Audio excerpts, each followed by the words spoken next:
Hello and welcome to Voices of Freedom, a Bradley Foundation podcast. I'm Rick Graber, President and CEO of the Bradley Foundation. On the podcast, we'll explore issues that affect our freedoms with a focus on free enterprise, free speech, and educational freedom. So let's get started. The namesakes of our foundation, Lynd and Harry Bradley, were 20th century industrialists whose hard work, perseverance, and entrepreneurial spirit enabled them to build a really amazing American company called Allen Bradley. While we at the Bradley Foundation wish we knew a whole lot more about these two brothers, there's just no doubt at all that they believe deeply in free markets and free enterprise. For nearly 40 years, our stewardship at the Bradley Foundation has been guided by the ethos of these two brothers, who wanted future generations to have the very same opportunity that they had to innovate, to fail, to try again, and then ultimately succeed beyond their wildest dreams.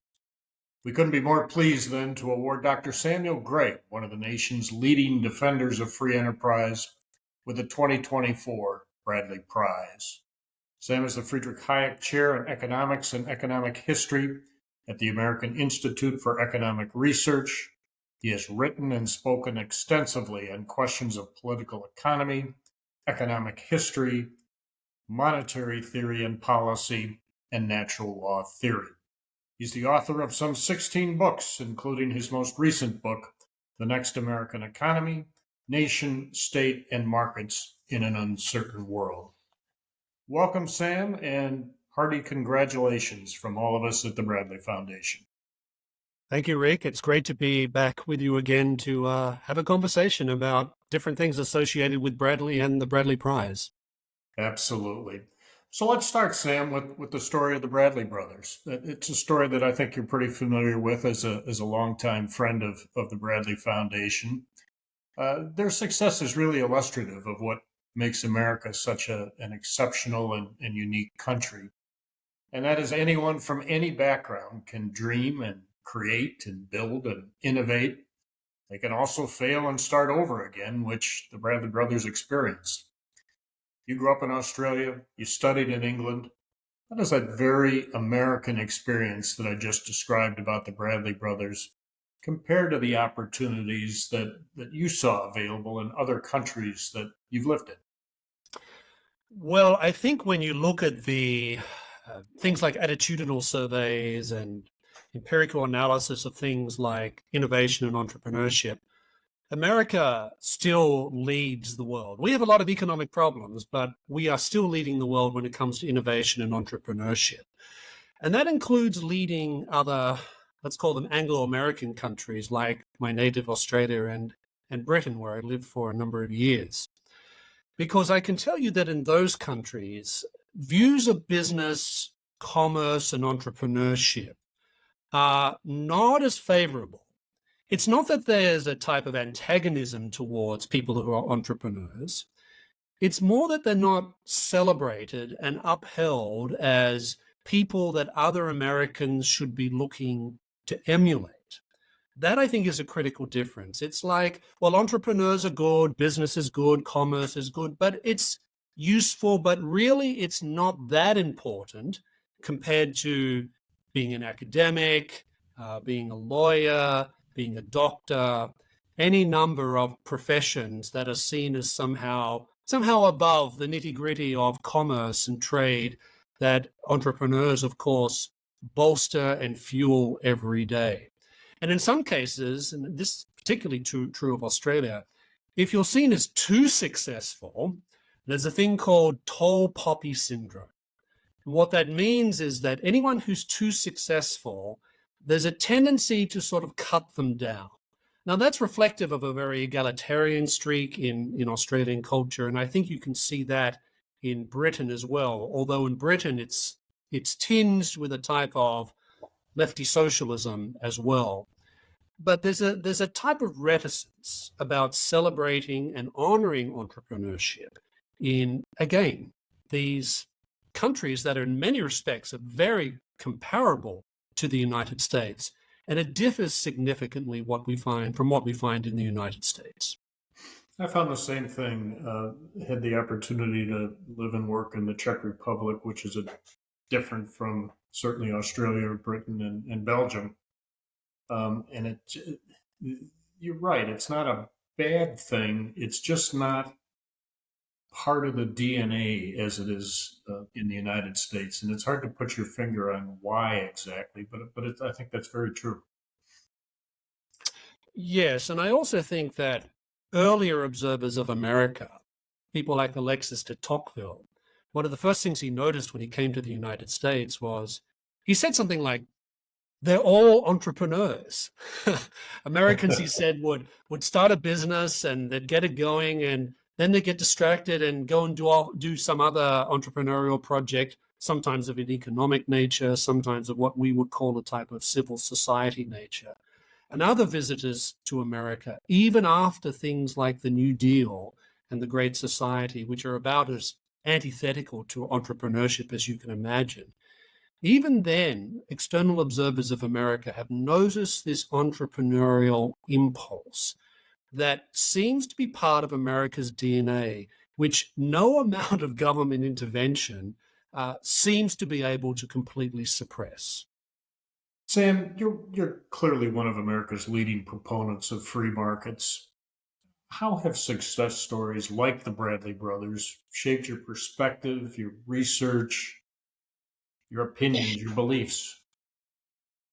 Well, I, like a lot of other people who study questions of political economy from a sort of conservative, classical liberal standpoint, one of the things that I've seen echoed in America, that I've seen in good literature on this subject, is the role of entrepreneurship in many respects as being the starting point for all the other dynamism that occurs in the American economy. If you go back to the 19th century and you read a number of sort of classic texts on political economy, you read a lot about capital, you read a lot about labor, but the entrepreneur is often missing from that entire discussion. It's as if entrepreneurs, in some respects, don't even exist. And the key to entrepreneurship, and people like the late Michael Novak were very good at emphasizing this point. The key to entrepreneurship is the innate creativity that we possess by nature as human beings. Think about it this way: no other being has that type of creativity that we do, because we have free choice, we have free will, we have reason. We can see things and notice things and imagine different possibilities. And that, I think, is very central to entrepreneurship. And that's an insight that contemporary economics has only really started to grapple with, I would argue, over the past, say, 50 years, through the work of people like Israel Kirzner, a very good economist who has lectured for a long time at New York University, and who really should be given a Nobel Prize. I feel compelled to say that. But people like him and others writing from a slightly different perspective, like Michael Novak, have underscored this creativity dimension as indispensable for the workings of markets. And that's why we need to be very concerned when that creativity either gets discouraged by things like excessive taxation, unreliability of the legal system, etc., or when it gets diverted into creativity in terms of things like rent seeking or being a really good crony capitalist. So creativity is central to entrepreneurship, and it's something that I think those of us who defend and promote free markets need to keep pressing the point, because I think it resonates with a lot of people, not just people who are established business leaders, but immigrants, for example, or people who come seeking opportunity, or people from very humble backgrounds who are looking for a way of changing their lives. Entrepreneurship opens the door to mobility and opportunity, which happens, by the way, to benefit the rest of us as a whole. Business is, always has been, the backbone of the American economy. President Coolidge once said, "The business of America is business," and I think he was right. Yet, without question, as time has gone on, American business, American industry has been burdened with more and more regulation, more and more barriers to growth. I mean, what's your take on how we slow that down, how we improve the climate for American industry? Well, we talk about America as a exemplar of market capitalism. And the reality that you're pointing to is that we're really a very big, very prosperous mixed economy. Taxation, for example, consumes a very large proportion of GDP. You mentioned regulation. Regulation is just exploding throughout the United States. It's making it hard for business. It's even making it hard for people to do things like build more houses, which we desperately need if people are going to be able to acquire property ownership, for example. So it's unfashionable to say it these days because the left and unfortunately parts of the right, I think, have become, let's put it this way, they have become complacent about the effects of regulation on the American economy. But we desperately need deregulation at the federal level, the state level, and the local level. Moreover, we need to stop the capacity of the administrative state to basically generate regulations that they derive out of their particular reading of legislation passed by Congress. And that's where a lot of the regulation comes from. It's not as if these things are voted upon by people in Congress and then signed into law by the president. A lot of this comes from bureaucrats in Washington, D.C., who have enjoyed a pretty significant brief to be able to issue regulations and interpretations upon regulations that clog up the economy from top to bottom. So it's, again, unfashionable to say it, but I think that tackling the administrative state and degrading its capacity to behave like an autonomous regulator that's in some respects free from legislative scrutiny, that I think is one way in which we can do that. And we can do that through legislation, but I think we're going to be doing it more through the courts as well. And I suspect that Supreme Court is going to be saying things about this topic in the near future, which I think gives us hope for reducing the amount of regulation and reducing the power of regulators to basically push out as much regulation as they feel they're entitled to push out. And at some point, Congress has to start doing its job again. I mean, in many ways, it really has abdicated. Yes, because its in role. many respects, Congress has effectively handed over lots of its responsibilities to administrative agencies because these issues are just, they would say, well, this is just too hard to deal with. Let's hand it over to the experts. Well, the experts are not doing such a good job these days. So a deregulatory agenda pursued by anyone, frankly, from across the political spectrum today, I think would be welcomed. And here's the other thing. Americans don't like regulators. That's it. I mean, we don't have this sort of instinctive love for government that characterizes a lot of other Western democracies. We're much more skeptical about government, and we're particularly skeptical about regulation and regulators. And that's something I think a wise politician, a wise policymaker would be able to tap into in terms of generating the type of popular support that I think is ultimately needed to push such a reform program through. You alluded to it.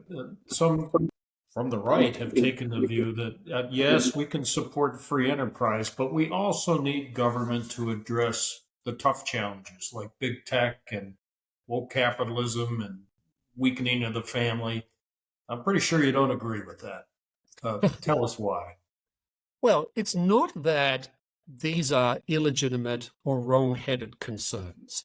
We do have serious problems with the family in the United States today, judging by things like the divorce rate, people not getting married, young men and women putting marriage off for a long time, which of course has consequences for births and demography. Woke capitalism is a real phenomenon. Just Google BlackRock and see what comes up. You'll see ESG, you'll see EDEI, all these other things. It's it's true that big tech is a political problem insofar as it's dominated by people who come from not just the left, but particularly radical segments of the left in many respects, which of course causes dissonance, so to speak, in the political system and our capacity to have free and open debate. So these are real problems, and I think it's foolish to pretend that these are not problems. But I also think that government is not particularly good at dealing with these problems. A tariff is not going to rescue a marriage. An industrial policy is not going to encourage young men and women to start getting married earlier than they presently are. Doing things like engaging in trade wars with China is not going to deal with the problem of opiate abuse. Engaging intervention into the economy, whether by things like income supplements or family income supplements, is not going to get young men out of their parents' basement to get out and work and earn a living. Those policies are generally ineffectual. Moreover, they have, I think, as any good economist would tell you, counterproductive effects. So, for example, you may want to use the government to go after woke capitalists, but then you're essentially legitimating the widespread use that the left makes of government to try and censor its opponents. You don't fight bad ideas by articulating similar bad policies. So government, I think, is in many respects not particularly good at handling these problems and is often counterproductive. And I think the American way of dealing with many of the problems that you mentioned, particularly in the social sphere, are really best addressed by what we call civil society. Right? And I know that Bradley has a particular emphasis upon civil society, and it does great work in encouraging civil society associations and communities from all types of different backgrounds in developing the types of solutions that provide answers that fix many of these problems. Because I think it's true to say that those who are closest to the problem are often the best equipped to deal with the problem and are certainly much better equipped than a policymaker in Washington, D.C., who doesn't know the circumstances that affect a particular community, has no idea of the history of a particular region, who has no conception of the particular dynamics that shape a particular community. Those types of civil society solutions are far more effective. Moreover, they're part of the American way. Again, Alexis de Tocqueville talked about this in the 1830s when he observed that Americans trying to deal with a problem didn't run off to the state capital, let alone Washington, D.C., to fix the problem. They engaged in the habit of association, whereby they'd band together, try and work on and fix the problem, and then move on to something else. And that, I think, is not just more effective, it's also a way that engages people, civil society, in real problems, rather than just handing these off to technocrats in places like Washington, who, for all the goodwill in the world, simply can't know enough about the problem to produce concrete solutions. I mean, we see it in our hometown of Milwaukee, and it's true in every other community in this country. The people that are doing the great work are, for instance, Bradley grantees, that one person at a time are restoring dignity or instilling a work ethic that hasn't been there. Amazing people that aren't looking for headlines, but just go to work every day with a passion that truly is making a difference. I think you're absolutely right. And you look back to the experiments of Lyndon Johnson's Great Society, or back even further to Roosevelt, these government programs just hasn't solved these problems. It's Yes. people helping people. And it's also the case that previous Bradley Prize winners like Amity Shlaes have Yes. shown in books like Great Society and The Forgotten Man just how much damage so many of these programs did, for example, to African American communities, from Yes. which, in many respects, many of these communities have never recovered. Yes. Let's talk about China a little bit. I mean, we've heard for years, maybe it's slowed the last couple, but we've heard for a long time that China, any day now, is going to overtake America as the world's economic leader. Yet you've written recently that there seem to be some cracks that are starting to show in China's approach to the economy. Talk a little bit about that. Well, some of us have been long skeptical of the growth numbers that have been produced Yes. by China for a long time. I can recall going to conferences. I'm sure you had similar experiences, and you were told, "Well, the growth number for China is 16% this quarter," and I would just raise my eyebrows and mentally in the back of my mind store that away for let's check that out to see whether that's actually accurate. So I think there's a lot of disinformation out there about China. But there's no question that China is trying to produce a different type of a model that it sees as competing with American market capitalism. The model they're promoting is, let's call it Chinese state capitalism. The difficulty that China is having now, and it's getting harder and harder to hide, is that the types of intervention that China engages in across its economy is having the same counterproductive effects that you would expect these policies to manifest in any society, in any economy. So, for example, the national debt is approaching Japan-like levels. They have a major demographic problem. Their major demographic problem is the one-child policy has presented them with the inverted demographic pyramid, which now afflicts our European friends, right? You have lots of elderly people and not enough young people who are going to be providing the economic resources to support the older people in later life, which means China is going to have to divert more and more resources into things like social security and healthcare, which means less resources for R&D, let alone spending on the Chinese military. China has engaged in extensive industrial policy, particularly since 2012, and that has produced major failures in areas like 3 mobile technologies to things like semiconductors, about which there's a lot of talk today. Its Belt and Road Initiative has cost it trillions of dollars and managed to successfully alienate countries that might have been allies of China in some type of future conflict. Corruption is everywhere and spreading. Moreover, the centralization of power that Xi has engaged in since 2012 means that the feedback mechanisms that any government needs to know if things are going well or not going well tells us what that's doing is it means that the Chinese leadership is becoming more and more isolated from what's actually happening in the economy because people are telling them what they want to hear. China's efforts to engage in effective trade wars are costing it a great deal because the more it tries to subsidize exports, that means there's less and less capital to put into productive sectors of the economy. And all this, I think, is reflected in the fact that its National Bureau of Statistics is releasing less and less information. It basically last year, in August 2023, stopped issuing figures about its youth unemployment rate. So I think this tells us that the Chinese economy is running into the types of problems that you would expect from a country that is returning to more wide and deeper use of the state in the economy. So I don't think of China as a rising power. I think of China actually as a country that, and an economy that's in decline. Now, the problem, of course, is that countries in decline and that are aware of its own decline are often prone to take risks that it might not otherwise take. And that, I think, is the challenge we're going to have to be watching.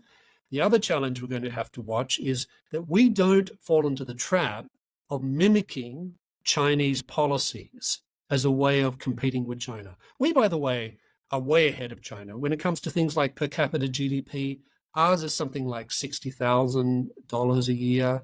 China's is $20,000.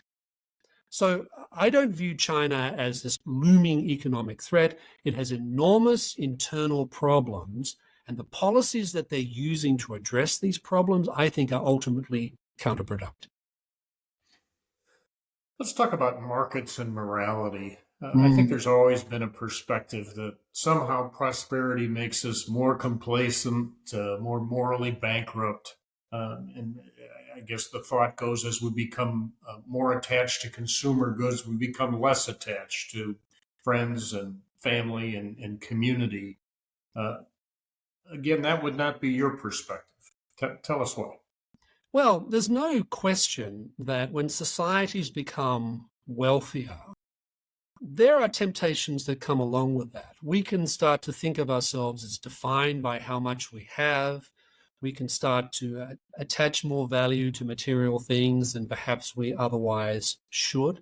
So those are genuine risks. I don't think anyone would deny that. In fact, if you go back to, say, great Scottish Enlightenment thinkers like Adam Smith, of course, is very much markets, markets, markets, made the point that there were these types of risks associated with great wealth. Now, the flip side, of course, is that in poor societies, you can run into the same sorts of problems because the sheer lack of goods can mean that people attach more significance to material things than they otherwise would. So it's not that poor societies or less wealthy societies are somehow immune to these types of challenges. The question, I think, is what type of commercial society do we want to live in? Do we want to live in a commercial society in which there is immense prosperity that gives us resources to do all sorts of things, including lots of non-commercial things, a society in which there is a dynamic civil society that accompanies and in many respects buttresses markets, a commercial society in which there are institutions ranging from schools and universities to religious organizations, etc., that remind us that there are things beyond the material world, that there are other virtues besides commercial virtues. And Scottish Enlightenment thinkers, and I think some of the best economic thinkers, people like Smith, people like F.A. Hayek, people like Michael Novak, have always said that you need a certain type of moral culture to go along with markets. And you need to be very conscious of that. Now, governments can't create that type of culture. That's a bottom-up culture. So I think it's a question, again, a type of civil society question. It's a question of institutions that embody and try to model these values to show us how we can build these into our lives as we go about engaging in commercial activities. So to my mind, there's no contradiction between living in a dynamic, market-orientated commercial order and these other types of virtues, call them classical virtues, call them ancient virtues, call them religious virtues. There's no inherent conflict between these things, but it requires a conscious effort on the part of all of us just to keep these things in mind. So I don't see that commercial society necessarily ends up in this type of materialist hedonism that, frankly, people on the left and the right seem to think is the future of the type of capitalism that organizations like the Bradley Foundation try to promote. But there's no question that the political and cultural forces that are working against free markets are pretty strong. Hmm? Uh, so, how do free market defenders prevail so that the next generation of Lynd and Harry Bradleys have a real shot at creating the next Allen Bradley company? Well, the first thing I think is we need to recognize we're in the 2020s now. It's not the 1980s. And in the 1980s, the tide was with us. The intellectual tide was with us. The intellectual tide is not with us now, and that's certainly the case on the left. But as we've mentioned, this is a case on parts of the right at present. So what do we need to do? Well, we need to keep making the empirical case. We need to keep showing that things like protectionism, industrial policy, extensive regulation, all the things we've mentioned don't work and actually have many counterproductive effects, including on those communities who we think that we're helping. So we need to make the strong empirical case. And I think free marketers generally are very, very good at that, which is why I think the left and parts of the right sort of avoid talking about that dimension of the question. Not all, but a lot of them do avoid it. The second thing I think, however, is we need to have a strong normative message. And that's where I think free marketers have generally not done as good a job. We need to be able to persuade people that markets are not just economically good, but they embody certain freedoms and virtues that are good in their own right, and that the type of commercial society that we want is what made America great. It wasn't government that made America great. It wasn't government that made, by the 1890s, America the superpower of the world that it remains today. It was bottom-up entrepreneurship, competition, trade, an internal free market, immigrants coming into the country seeking opportunity. We need to build a better historical and frankly moral narrative if we're going to counter the left and parts of the right on this, because they talk about this all the time. And whether we like it or not, that's particularly persuasive when it comes, for example, to young people. Young people want to know how things work. They're interested in things like economic truth, but they also want to be doing something that they think is uplifting, that's just, that's good in its own right. And that's the challenge, I think, for free marketers today, to build this case for markets into a wider account of what it means to be good and what it means to be American in the 21st century. Terrific. Last question, and it's a fun one. What's it mean to you to win a Bradley Prize? Well, the first thing I'll say is, as you know, when I was called to be given this good news, I was flabbergasted. I was shocked, because when you look at the people who've won the Bradley Prize in the past, people like, we mentioned Amity Shlaes, people like great legal thinkers like Robbie George, people like economists like John Taylor, foreign policy thinkers. I mean, it's a who's who, so to speak, of the conservative and classical liberal world. So frankly, I feel very humbled to be included in these ranks. So that was the first thing I wanted to mention. But the second thing I think is that I've tried in my work over the past, 25 years, I suppose, to articulate the best case for markets and to do it in a way that is attentive to something the Bradley Foundation cares a lot about, which is American exceptionalism. Now, maybe it's because I wasn't born in this country, maybe it's because I'm an immigrant to this country, but when you read about this, when you read the founders, when you read the documents, when you become familiar with their ideas and the way that they have worked out over time, you realize, and again, maybe it's because I'm an immigrant, you realize this is something unique. This is something very, very different from virtually every other country in the world. So to the extent that this award, in my case, draws attention to the importance of markets and the need to make the case for markets, and the need to make the case for markets in America using that type of language and that type of history and that type of story and narrative about the place of markets and business, and something you've mentioned a number of times, entrepreneurship, in the American story and what truly makes America a unique country.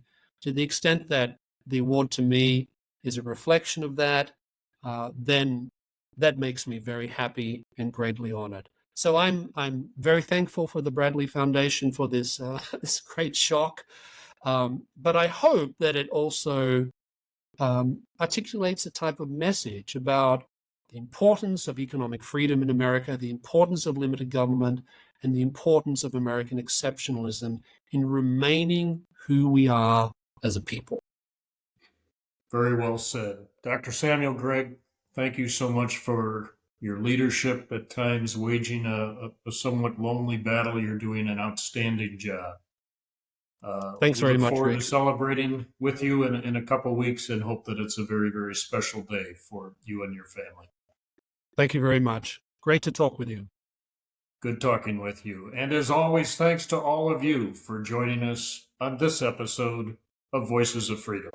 Join us on Apple Podcasts, Spotify, or wherever you get your podcasts for our next conversation on issues impacting our freedom and America's foundational principles. And make sure to subscribe so you don't miss an episode. I'm Rick Graber, and this is a Bradley Foundation podcast.